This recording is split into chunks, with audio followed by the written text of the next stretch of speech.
जिसमें बॉडी की इम्यूनिटी को स्ट्रॉन्ग करके इंजेक्शन दिए जाते हैं ताकि बॉडी खुद ही कैंसर सेल से लड़ सके और उसकी जो कीमो के साइड इफेक्ट्स होते हैं वो साइड इफेक्ट्स ना होके पेशेंट को और बेहतर तरीके से ट्रीटमेंट दिया जा सकता है, बॉडी की इम्यूनिटी को स्ट्रॉन्ग किया जाता है ताकि पेशेंट की लाइफ लंबी करी जा सके, बेहतर तरीके से वो अपनी जिंदगी व्यतीत कर सके। इसका रोल लंग कैंसर में, यूरिनरी ब्लैडर कैंसर में, लिवर कैंसर्स में बहुत आया है, जिसको हम पिछले 5-6 साल से यूज कर रहे हैं। हम लोग सौभाग्य था कि हम लोग ट्रायल्स में भी पार्ट कर पाए, जिसकी वजह से हम लोगों ने जब ये दवाई न्यू लेवल पे आई थी, एक्सपेरिमेंटल लेवल पे थी, उस टाइम से हम जुड़े हुए हैं और अब ये FDA ने अप्रूव करके वर्ल्ड ओवर अवेलेबल है। इसके बारे में और जानकारी मेरे मित्र डॉक्टर समित भी आपको देंगे। बहादुरगढ़ से मेरा पुराना एसोसिएशन रहा है। 2016-17 में भी मैं यहाँ पे आके ओपीडी करता था, कैंसर ओपीडी, जो मैं ब्रह्म शक्ति में करता था। और किसी कारणवश जैसे जब कोरोना आया तो उसके बाद हम कंटिन्यू नहीं कर पाए। पर मुझे लगता है कि यहाँ पे पेशेंट्स काफी हैं और काफी लोगों को आइडिया नहीं है कि आगे ट्रीटमेंट करके वो ठीक भी हो सकते हैं या फिर स्टेज 4 की बीमारी को लंबे समय तक रोक सकते हैं। अवेयरनेस की बहुत कमी है। इसी वजह से हमने कुछ समय पहले 1-1.5 महीना पहले यहाँ पे IMA के साथ इसी वेन्यू पे एक मीटिंग भी करी थी, जिसमें यहाँ पे प्रमुख डॉक्टर सर्जन्स को हमने बताया था कि कितना अभाव है। आप बेसिक सिम्टम्स को शुरुआत में ही पकड़िए। अगर कोई भी रेड फ्लैग सिम्टम्स आपको पता लगते हैं कि आपके रूटीन के विपरीत हैं, आपका वजन कम होना, अकस्मात आपको लगातार बुखार आना, खांसी बलगम में खून आना, कहीं पे लंप होना, मुंह में कोई गांठ होना, अगर आप तंबाकू या सिगरेट का सेवन करते हैं, अपना रूटीन चेंज होना, तो ऐसे में एकदम से जाके अपने डॉक्टर से मिलकर आप टेस्ट कराएं। और उस टाइम पे भी मैं ये देखता था कि लोगों में थोड़ा सा वो है, वो एकदम से टेस्ट नहीं कराते, उनमें कुछ शंकाएं भरी रहती कि हम ये करा लेंगे, जैसे बायोप्सी करा के फैल जाएगा हमारा। तो ऐसा नहीं है। आज की डेट में बहुत सारे पेशेंट बहादुरगढ़ के भी ऐसे हैं जो बिल्कुल ठीक होके घूम रहे हैं, और बहुत सारे पेशेंट ऐसे भी हैं जो स्टेज 4 के थे और उन्होंने काफी लंबा समय अच्छा निकाला। तो जैसे कि हम बात कर रहे थे, अब कैंसर के ट्रीटमेंट में बहुत नई डेवलपमेंट्स हो गए हैं। पहले के टाइम पे हम कीमोथेरेपी देते थे जिसके अपने साइड इफेक्ट्स होते थे। आज भी 10 में से 5 लोगों को कीमोथेरेपी की जरूरत पड़ती है, और उसके अलावा ओरल टैबलेट्स हैं, टारगेटेड थेरेपीज है और अब इम्यूनोथेरेपी है। ये ट्रीटमेंट इससे बहुत आसान हो जाता है। जब भी कोई पेशेंट हमारे पास आता है सिम्टम लेके, हम सबसे पहले उसकी बायोप्सी करते हैं और बायोप्सी में देखते हैं कि कुछ पर्टिकुलर जीन्स में खराबी है कि नहीं। इसका बड़ा क्लासिकल एग्जांपल ये है कि अगर आपको यूरिन में इन्फेक्शन है तो डॉक्टर कहता है यूरिन का कल्चर कराओ अपना, तो उसी तरह बायोप्सी का एक तरह से कल्चर किया जाता है। उसमें देखा जाता है कि अगर कुछ पर्टिकुलर जीन्स है मौजूद तो उनके अगेंस्ट दवाइयां उपलब्ध हैं आजकल के टाइम पे, जो कि आप आराम से ओरल टैबलेट लेके आप आराम से लंबा ट्रीटमेंट कर सकते हो। लोगों को लगता है कि हमारे पिताजी या माता जी की उम्र 80 साल है, 90 साल है, नहीं वो कीमो नहीं कर पाएंगे। तो ये नहीं है कि उनको कीमो, आप कैंसर हॉस्पिटल में घुसे तो आपको कीमो ही लगाई जाएगी, ऐसा नहीं है। आजकल के बहुत सारे ट्रीटमेंट्स अवेलेबल हैं जिसमें हम टारगेटेड और इम्यूनोथेरेपी की बात कर रहे हैं। इस टाइम पे हमारे पास एक 95 साल के अंकल हैं जिनको इम्यूनोथेरेपी दी जा रही पिछले 1.5 साल से। उनको उनका ब्लैडर का कैंसर था, यूरिनरी ब्लैडर का, जो भी फैला हुआ था स्टेज 4 पर। अब वो बिल्कुल कंट्रोल्ड है, बिल्कुल जीरो है। वो आते हैं, 1 घंटे का इंजेक्शन लगवाते हैं, हर 2 से 3 हफ्ते में चले जाते हैं। तो इम्यूनोथेरेपी, जैसा डॉक्टर साहब ने बताया, एक नया आधुनिक तरीका है जिसमें आप बॉडी की इम्यूनिटी को इतना स्ट्रॉन्ग कर देते हैं कि वो खुद कैंसर को कन्वर्ट करे। हमारे नॉर्मल शरीर में इम्यूनिटी स्ट्रॉन्ग होगी तो वो कैंसर सेल्स को या एबनॉर्मल सेल्स को टिकने नहीं देगी। अगर हमारे शरीर का रिपेयर सिस्टम खराब होगा तो वो कैंसर को उत्पन्न देगा, कैंसर सेल्स इसमें बढ़ेंगे। तो उसी इम्यूनिटी को अगर हम बेहतर करें, इसी वजह से हम लोग ऑल्टर ट्रीटमेंट में जाते हैं, आयुर्वेदिक, होम्योपैथिक में, कि भाई वो सही इलाज कर देंगे। हम इसलिए नहीं जाते कि सही इलाज करेंगे, हम इसलिए आते हैं कि शायद उनसे कोई साइड इफेक्ट ना हो। वो लोग क्योंकि बायोप्सी नहीं मांगते, तो इस वजह से लोगों का रुझान ज्यादा रहता है कि इजी ट्रीटमेंट है। पर जरूरी नहीं कि इजी ट्रीटमेंट सही ट्रीटमेंट भी हो। कुछ चीजें रेडिकल तरीके से कंट्रोल करनी जरूरी है। आजकल के टाइम पे हम अपनी मेडिसिन को प्रिसीजन मेडिसिन कहते हैं। उसमें अगर एक ही कमरे में 4 किस्म के लोग हैं और सबको एक ही तरह का कैंसर है तो सबका ट्रीटमेंट अलग अलग होगा। ऐसा नहीं कि सबको कीमोथेरेपी दी जाएगी। तो अगर कोई भी ऐसा आपको सिम्टम लगता है तो इमीडिएटली जाके चेक करें। काफी सिम्टम्स ऐसे होते हैं जो कैंसर के नहीं निकलते, जैसे एक शरीर में गांठ अक्सर मिलती है लोगों को, जो लाइपोमा चर्बी की गांठ होती है। काफी लोग आते हैं कि दिखाने के लिए, लेकिन हमें इस चीज की खुशी होती है कि चलो उनमें इतनी अवेयरनेस है कि आगे दिखा रहे हैं। चर्बी की गांठ है, आप कम से कम सेफ तो हो गए। ऐसी लेडीज आती हैं कि हमको ब्रेस्ट में लंप है लेकिन पेन हो रहा है इसमें, तो ज्यादातर ब्रेस्ट के लंप पेनलेस होते हैं कैंसर वाले। अगर पेनफुल हो रहा है लंप तो ज्यादातर चांस है कि वो कैंसर का नहीं होगा, पर दिखाना बेहतर है। अपनी तरफ से सेल्फ डायग्नोसिस करना सही नहीं है, उसको हम देखते हैं, अगर हमें लगता है तो हम खुद स्पेशल टेस्ट एमआरआई या मेमोग्राम कराते हैं। किसी में फिर भी शक रह जाता है तो एफएनएससी या बायोप्सी करा लेते हैं। एफएनएससी बायोप्सी छोटा सा टेस्ट है जिसमें छोटे से सेल का सैंपल लिया जाता है।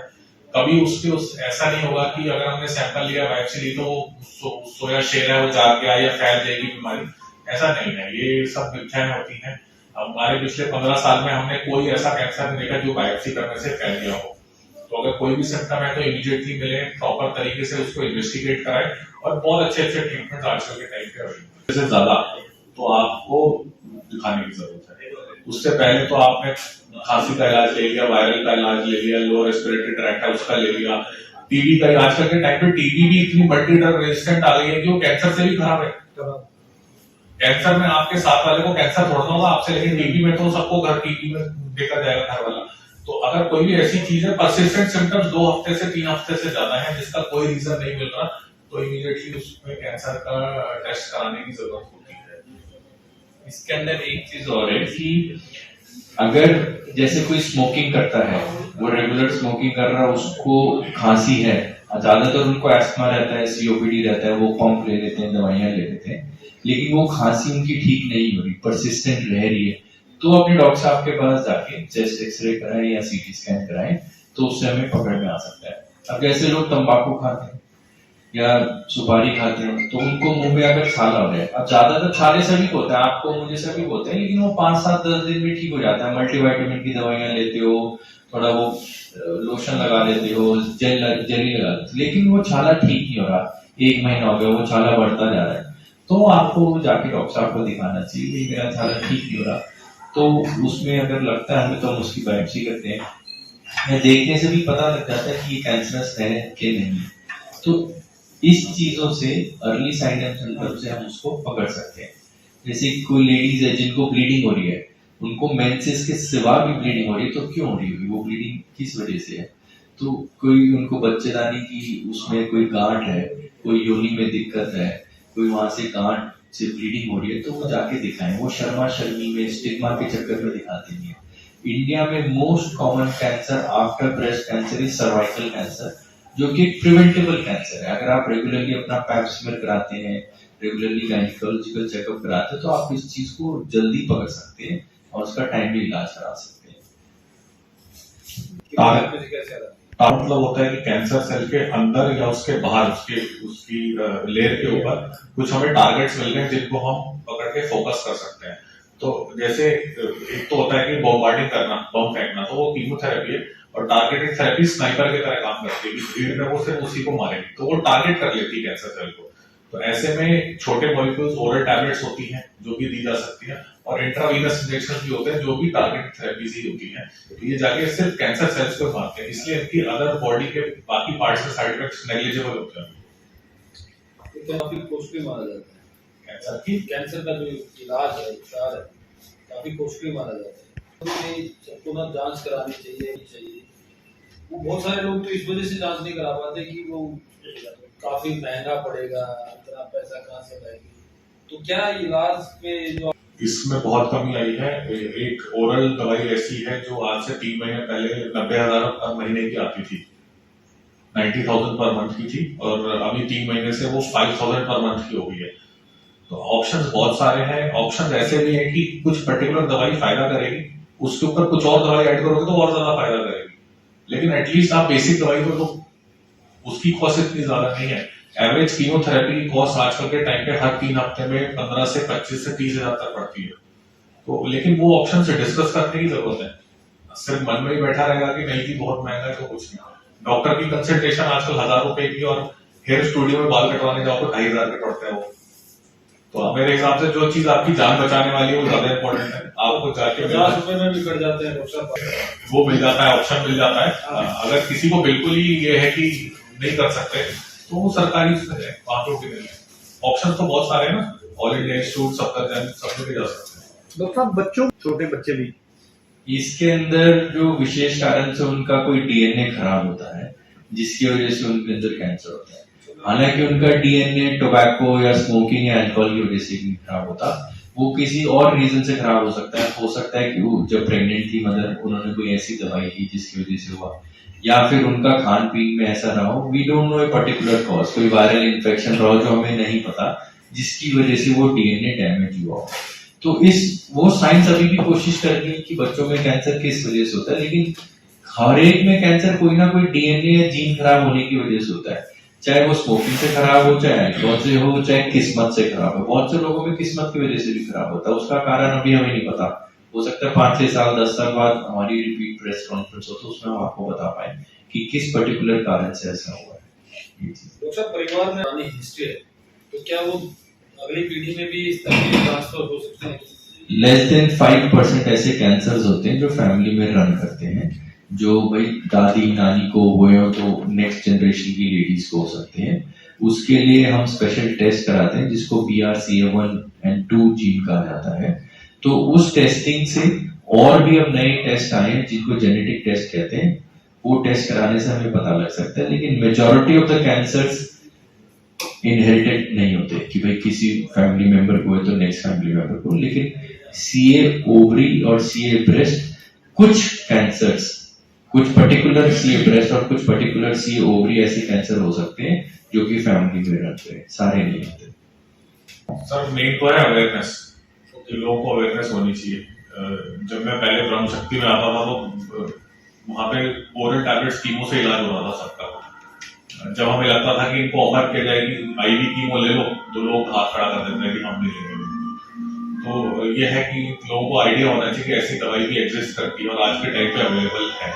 बाकी फाइनेंशियल इश्यूज रहते हैं सबके साथ, तो वो मेरे ख्याल से लोगों को सबको देखनी चाहिए, डिस्कस करनी चाहिए।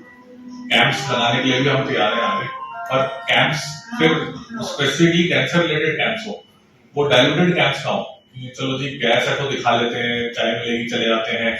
कैंप्स ज्यादातर ऐसे होते हैं, आते 250 लोग हैं, उसमें से 5 लोग रिलेवेंस के नहीं होते।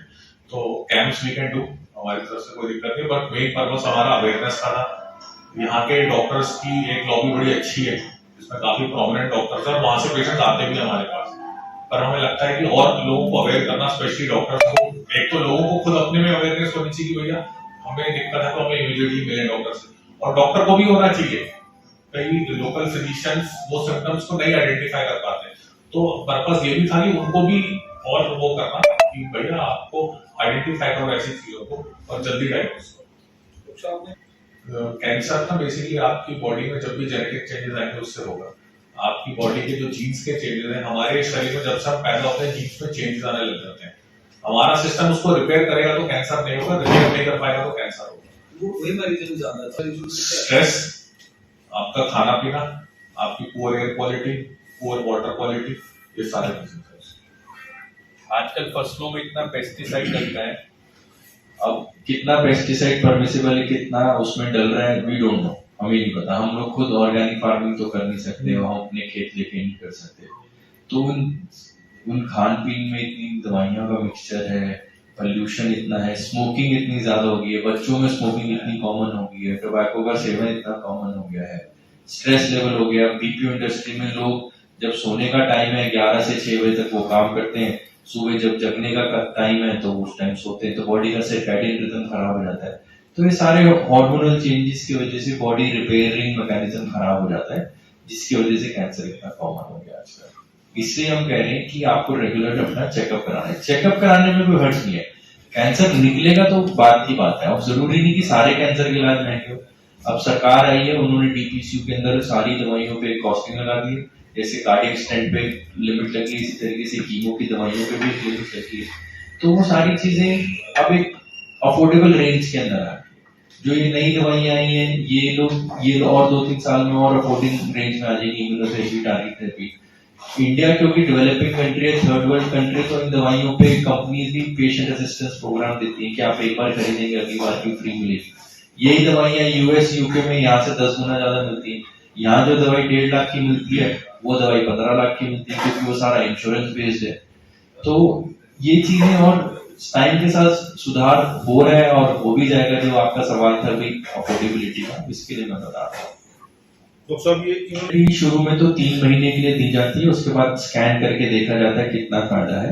अगर पेशेंट को फायदा होता है तो हम ये दवाइयाँ चालू रखते हैं, चाहे 2 साल 3 साल, जब तक पेशेंट को इस दवाइयों से फायदा हो रहा है, उनको कोई साइड इफेक्ट्स नहीं हो रहे, वो अफोर्ड कर पा रहे हैं, तो गाइडलाइंस कहती है कि इन दवाइयों को चालू रखें। जैसे शुगर ब्लड प्रेशर की दवाइयाँ हैं, आप देते रहते हैं तो उस दवाइयों से आपकी शुगर ब्लड प्रेशर कंट्रोल रहती है। उसी तरीके से हमने कैंसर को एक क्रॉनिक डिजीज बना दिया है, जिससे पेशेंट 10-10, 15-15 साल जी सकते हैं। तो अर्ली स्टेज में कैंसर पकड़ लिया है। ऐसा कोविड वायरस की वजह से कैंसर बना नहीं बना वो तो अगले 15-20 साल में पता लगेगा, लेकिन कोविड की वजह से सीटी स्कैन या अल्ट्रासाउंड की वजह से अर्ली स्टेज में बीमारियां पकड़ी।